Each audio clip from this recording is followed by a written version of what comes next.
Hello, viewers. I wanted to take some time off from my usual gaming-related and funny singing songs, but saying meow instead of the lyrics, to talk about mental health awareness. May is Mental Health Awareness Month. It is something that I've been dealing with rather directly for the past, well, depending on how you look at it, for the past year approximately, in a really intense way, but realistically for all of my life. It's a hard thing to explain to someone who has been depressed but doesn't deal with actual depression as a clinical issue, what the deal is and why it's so all-consuming.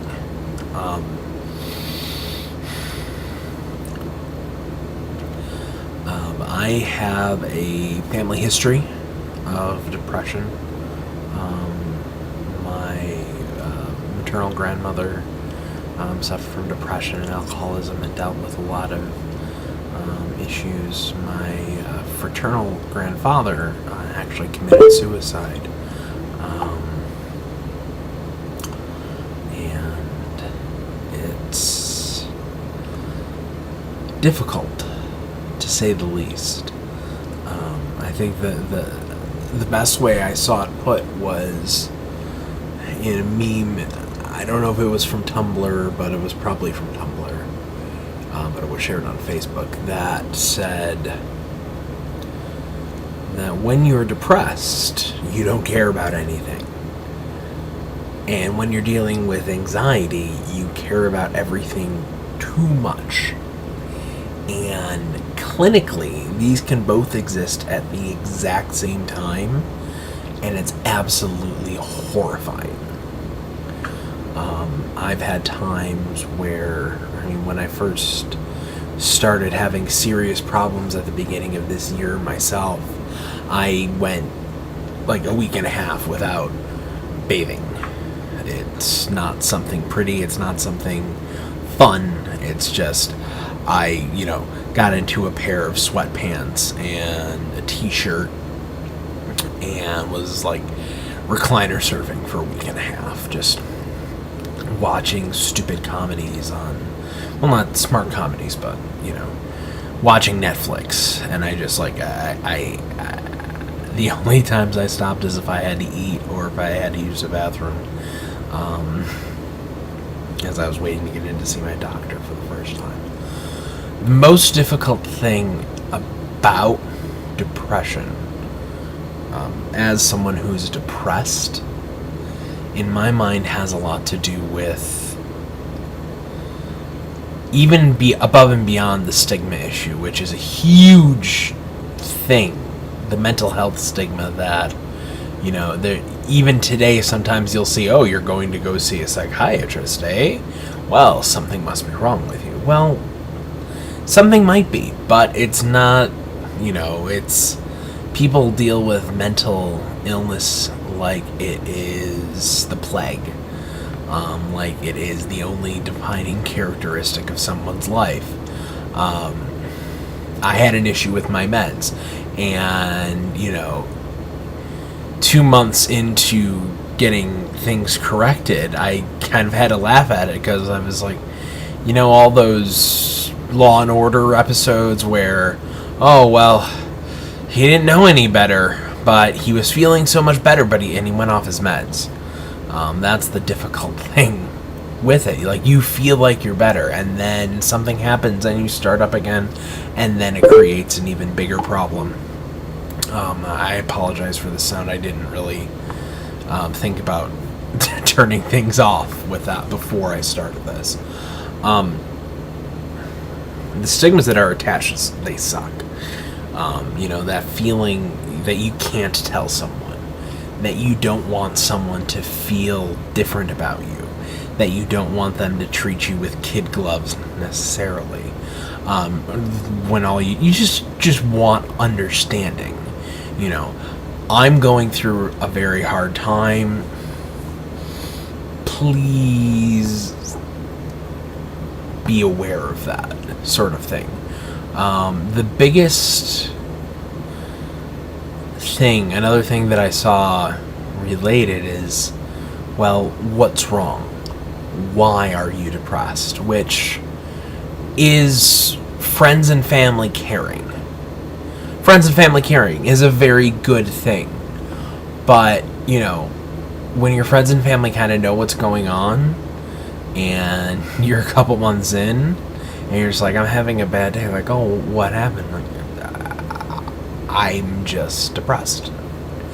And for someone who hasn't dealt with clinical depression in any sort of way, you know, it's not, you know, you get depressed because of events that are happening. You get depressed because you broke up with your girlfriend, or your dog passed away, or, you know, your team didn't win the NHL draft lottery or something. You get emotional, and that emotions are tied to the endorphins in our brains, and you know, it imprints.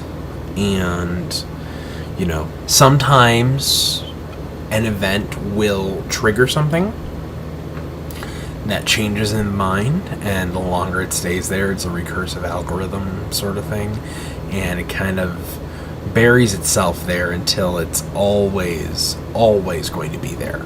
Let me just get rid of this so that we don't need to deal with that sound anymore. For me, I mean, I have, you know, this big history of mental health issues within my own family, alcoholism issues, and the first time that it really kind of showed through was with two different things. There's two primary things that I've noticed, that I was able to notice and be able to identify. Stress eating, which, you know, I'm a really big dude. In case you don't know, if you're someone who's just seeing this for the first time because it's getting moved around because it's Mental Health Awareness Month, it's not.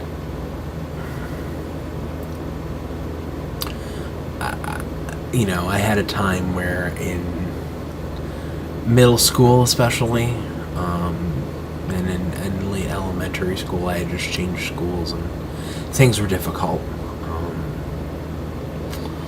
And, you know, I would come home from school, and I would, you know, make an entire thing of ravioli, and I would sit down in front of the TV and watch whatever stupid thing was on, or listen to music, or read a book, but I'd just be eating, you know, and I had no, you know, my self-control was just, you know, I in my own way, I was treating the depression side of things. I'm just like, well, if food makes me happy, and I don't want to feel like this anymore, I'm gonna eat food.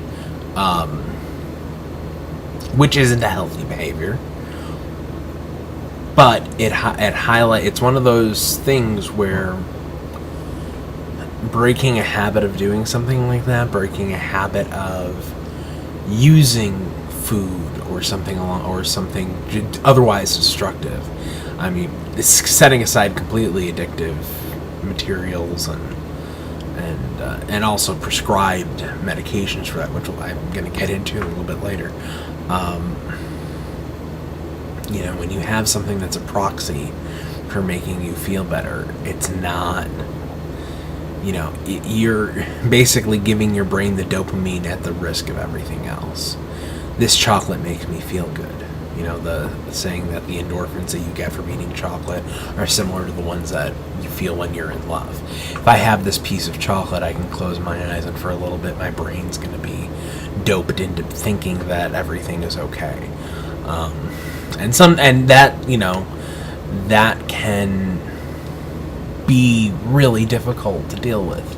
I still, my counselor once said to me, he's like, you gotta not be the 13-year-old you anymore. It's not an easy thing by any stretch of the imagination, just a matter of kind of setting yourself on a path.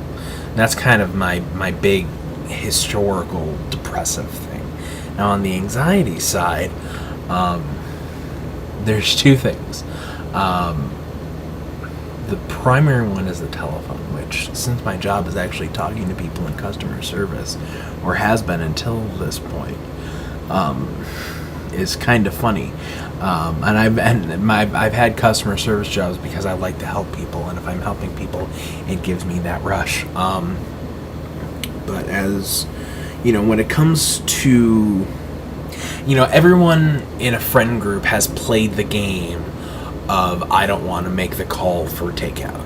It's a big long order, you don't want to go through all the stuff, if something gets screwed up, even though it's going to be blamed on the Chinese place or the pizza place, you're the one who placed the order. I've never liked talking on the phone myself. I think the text message is the greatest breakthrough ever. And even then, I don't even like the text sometimes. Sometimes it's just like, okay, I have this little hermit inside me that just no, if I don't respond back, or if I don't engage in a conversation, then I can't screw anything up. And those are kind of the two extreme sides of it. And for a lot of my life, I kind of played a gentle game of Pong between the two of those until things progressed and got worse. And so here I am today, and I am right now having an awful night. And there's no trigger. It's not, oh hey, something bad happened and now I'm depressed. And it's though something like that can absolutely affect what I'm going through in a given day, that's not what's going on here. What's going on here is I was with some friends and I was having a pretty good time, just enjoying, their company on a very small scale. And I got in my car to drive home, and I don't know what the non-denominational, non-Christian version of saying Hail Marys is, but I was concentrating very much on my inner Zen to try and get me, the 20 minutes it was going to take me to get home, because I was just being overwhelmed by everything. And the tough thing is that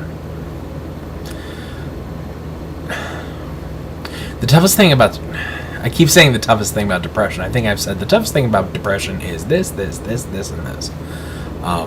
From a clinical standpoint, and I don't want to say that I'm a doctor or anything, but there's so much shit we don't understand about our brains that it makes it daunting to get treatment. It makes it daunting to feel better, because there's 50 drugs. They all have subtle changes, and some of them work together, some of them don't. Some of them sometimes you need to back off of one and then to start another one, because there's an active ingredient that will turn you into a psychopathic lunatic. So it's a process, and it's a process that I've been going through for real, like I said, for about a year, and in a fairly debilitating fashion since the new year. But what's the point of all of this? Why am I telling you this? Why am I unburdening my soul? It's not about attention for me. It's about the people out there who are suffering, who are dealing with daily trauma that they don't feel like they can reach out to someone, and they don't, they're afraid that if they let someone inside, that it will be negative for them. If my job finds out that I'm losing it, they're going to fire me. Or if not fire me immediately, find a pretense. Like anyone who doesn't trust their job, and when it comes to something like that, that's there's so many fears related to it, because it's still, we still have these images of like people talk, in sitcoms talking about going to see a psychiatrist, and and Elaine and Jerry going like, oh, or of Tony Soprano's resistance to having help for his issues that are necessary for him. So what I would like to say, one, be aware of mental health. Be aware of your mental health. Be aware of the issues of mental health in the world, because we're not so far gone as a lot of people may think we are from electroshock therapy and sanitariums and bad treatment and things like that. It's just it's everything is much more humane, but that doesn't mean that it's not sometimes really, really difficult. And there's a perception sometimes, excuse me while I adjust my seat, there's definitely a perception sometimes of being a tough guy, or the stiff upper lip, that you should, if you're dealing with something, you should deal with it yourself. You shouldn't be a pussy, you should just deal with it. And I'm here to tell you that sometimes you can't. And that's not a bad thing. If a 60-year-old man gets pancreatic cancer, prostate cancer, 60-year-old man gets prostate cancer, he's not embarrassed by it. There's on a certain timeline, one of the big things, modern, with the way that we've been extending our lives with modern science, the percentage chance that you're going to get prostate cancer if you are an elderly male eventually becomes 100%. It's just it's the natural way that the body breaks down, and a lot of times, you get to the point where, there's guys who are so old that it's just like, okay, we're 99% sure that you have this cancer, but it's slow moving and won't kill you for like 15 years, and you're 95, so it's more dangerous to pull it out than it is otherwise. That guy shouldn't be embarrassed. That man isn't embarrassed. He shouldn't be embarrassed. People who have mental health disorders shouldn't be embarrassed by them. They shouldn't not talk to their doctors about them. They shouldn't, I saw just, it was a funny thing I read on some, one of those, crazy text message things. And it wasn't like, something made up, but just like, here's a sample of a text message that gets sent to me because I make funny pictures of text messages. It's a questionable choice when you have to sugarcoat it when you talk to your psychiatrist about it. There's honesty is important. Being honest with yourself, being honest with those around you, and letting them know that sometimes you're just going to have a bad day. And that sometimes, you just need space. You need, a pillow fort. You need a cuddle. You need to go for a mile run. You just need, there's a need that you need to find to kind of put yourself at peace while letting the drugs and everything go through. So rule 1, get help. Get help, get help, get help, get help.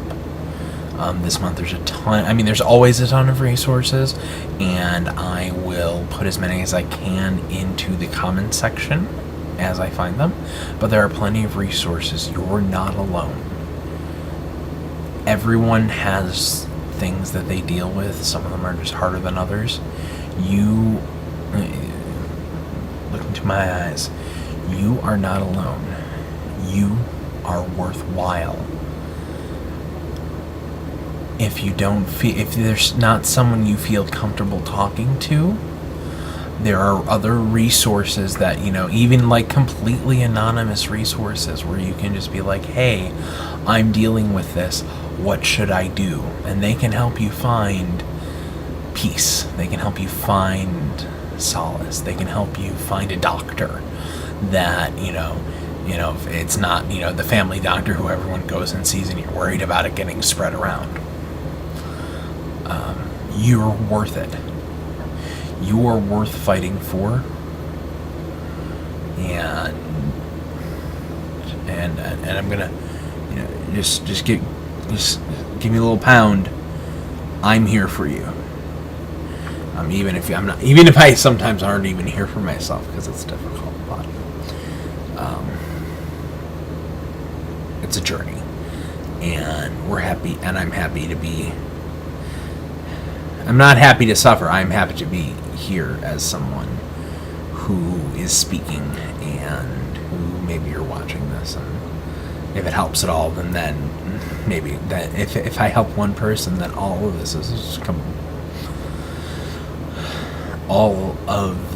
is completely worth it. See, I stutter now too, and it sucks because I'm usually loud and very friendly. I'm still pretty friendly. All right, number 2. If you are having trouble with someone in your family, or someone in your close friend group, or someone in your family who has these sorts of issues,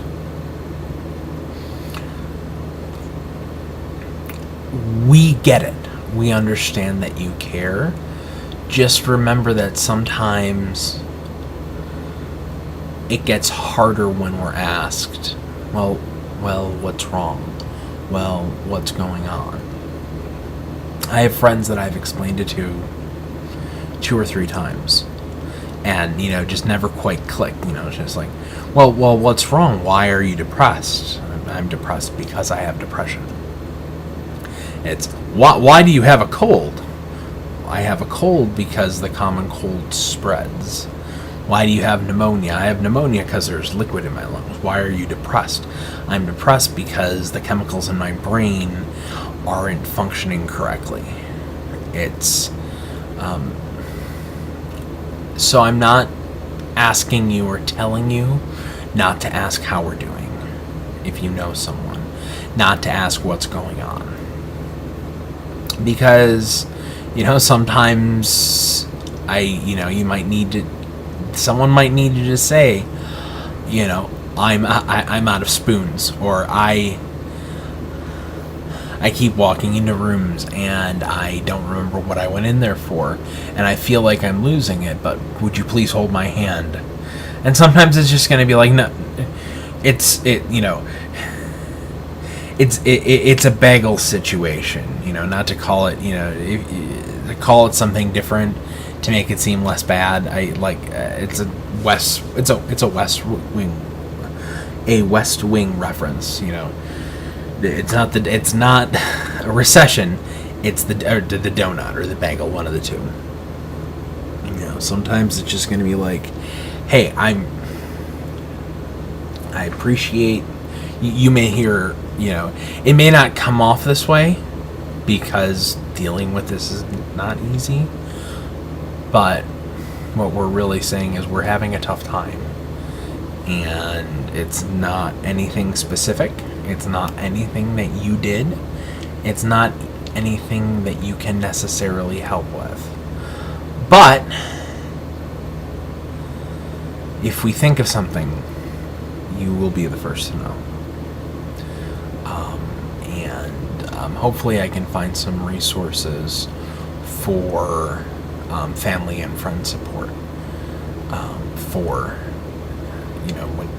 help with dealing with these people, with these, your friends, your family, your dearest, who are going through a tough time. And and as helpless as we feel, like I can see it in my mother's face sometimes. She's just like, I don't know how to help you, and it's frustrating. And I can see that, and it makes, and it's not, it's no one, it's a whole mess of unhealthy situations. But be patient is basically what I'm saying. Be patient. Don't push too hard. If there's not,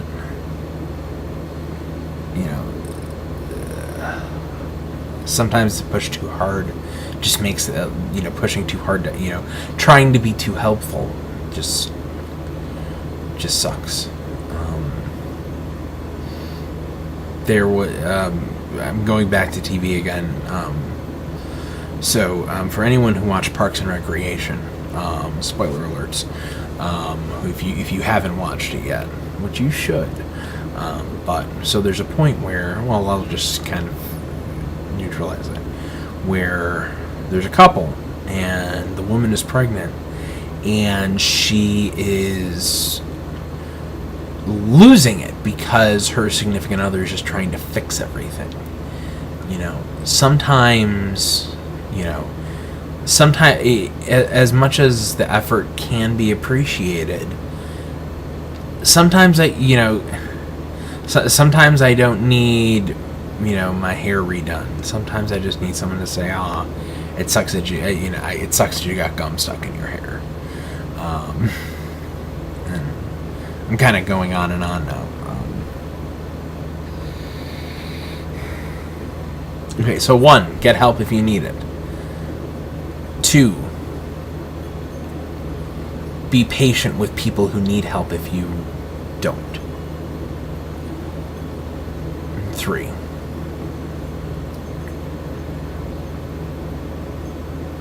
there is a lot of bad things in our society. There are things that just don't work. There are things that have gotten better because of technology. There are things that have gotten worse because of technology. Teasing and bullying is a thing.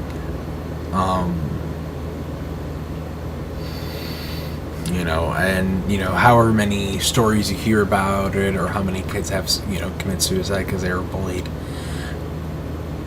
Just, the only thing I'll say is talk to your kids. Because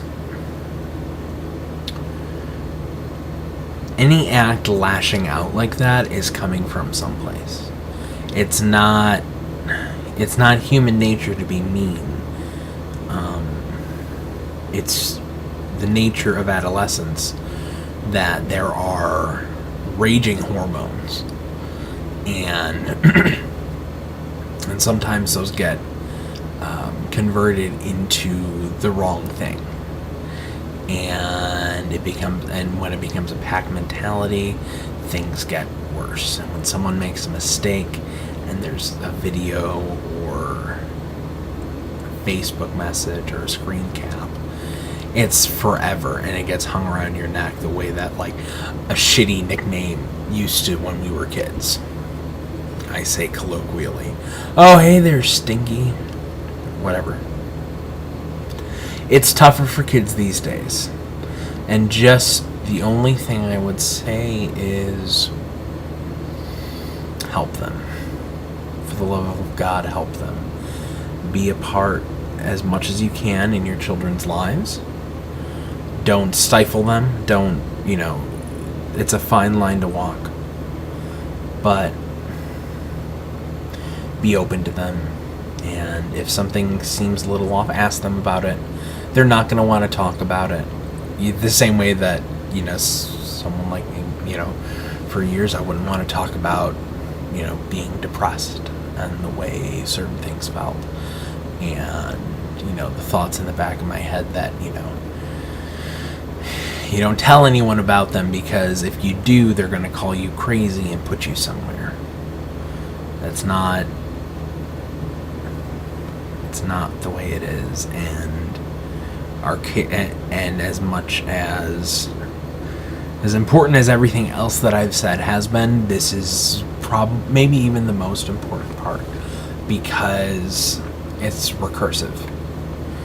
If there's a little seed planted, you get them while they're young. That's when the trouble starts. And wonderful people help to diffuse that, and sometimes it just stays. And like the endorphins from love and the endorphins from chocolate, if you're polluting your brain with enough bad, awful, chemicals that your body is making because of that, it's not going to go well, and it's going to stay. So those are the 3 rules. 1, if you need help, get it. 2, be aware of people who need, your friends who are going through stuff, and don't stifle them. And 3, get to the kids, get them while they're young, and try and help them so that they're not as crazy as we are. All right. So that very long-winded message is my message for May, which is Mental Health Awareness Month. My name is Brian, and I am dealing with mental illness. Like I said, links in the doobly-doo to resources that are available. I will do my best to get that down there before we get everything, before this is up. And remember,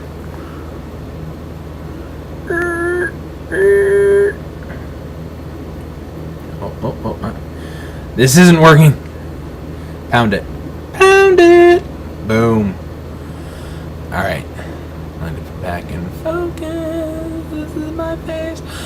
Oh no, I'm out of focus now. Alright.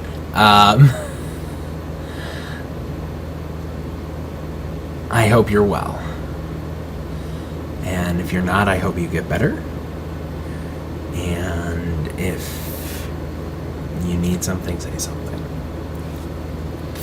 Love you. Love you all.